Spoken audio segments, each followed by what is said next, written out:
Et voilà, un plan sur le nouveau nid que j'ai fait pour les Thoraxicus. J'ai fait un tour en bois massif avec un intérieur en liège.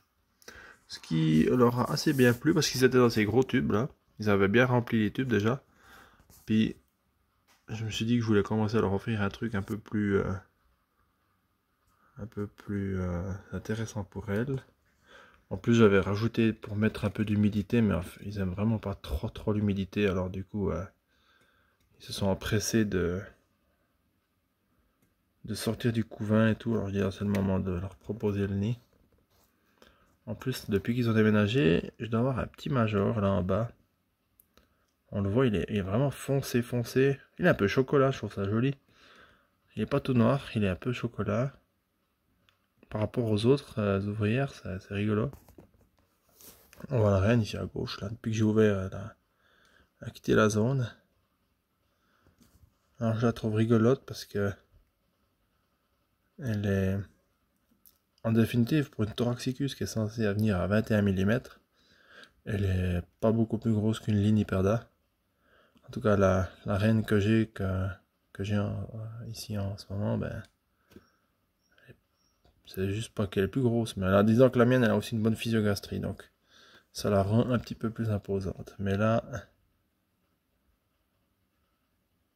on la voit, si on la compare avec la reine Fella, elle est quand même un petit peu plus grosse qu'une Fella. Mais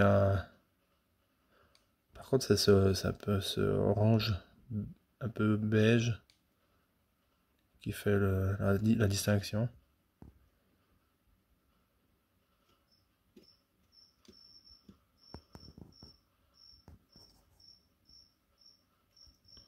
En tout cas, il y a bien des œufs, il y a bien des larves, il y a encore pas mal de cocons.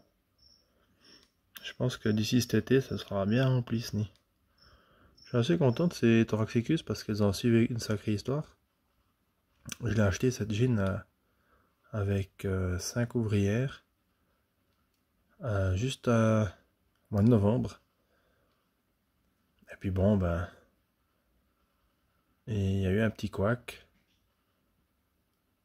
Le postier, il a mis le paquet dans la mauvaise boîte.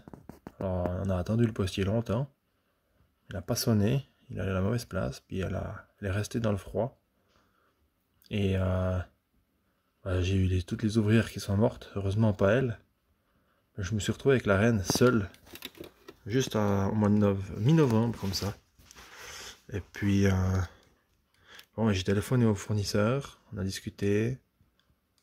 J'ai rien demandé pour le...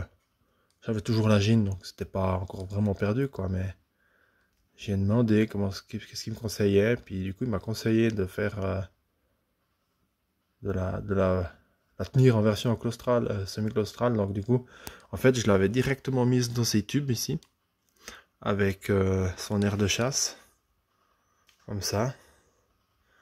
J'avais mis des feuilles de chêne dedans, j'avais fait tout un truc, un beans. Et du coup, le soir, de temps en temps, on voyait qu'il sortait pour manger. Alors j'avais mis de l'insecte, j'avais mis du liquide sucré. Elle s'est dépêchée de manger, elle a mangé des insectes. Pendant, je pense bien, 2 semaines. Elle a pas fait deux. Et tout d'un coup, pouf, une petite pente discrète. Et en fait, elle a repondu. Elle a, elle est ressortie. Elle a remangé. Elle est retournée. Elle a fait ce bal là pendant un moment. Mais rapidement, j'ai eu de l'ouvrière. Rapidement, après les vacances au mois de janvier, j'étais déjà à 3-4 ouvrières. Et puis voilà, puis maintenant c'est bien parti, quoi. Donc, comme quoi que la perte des ouvrières n'est pas forcément le glas de la reine, hein. Par contre, oui, ben, manger, donc protéines, liquide sucré, ça, elle en a eu besoin. Rebooster, parce que bien sûr, quand elle part de la colonie, elle a tout ce qu'il faut, mais quand elle est, quand elle est comme ça, elle repart à zéro, ben, elle a quelque part épuisé son énergie, toutes ses ressources. Puis elle avait besoin d'un boost. Alors voilà, du coup, on se réjouit de voir ce petit nid un peu plein. puis de faire un truc un peu bien avec. Alors, tout bon, je vois que j'ai déjà 5 minutes de vidéo. La chat aujourd'hui. Allez, ciao.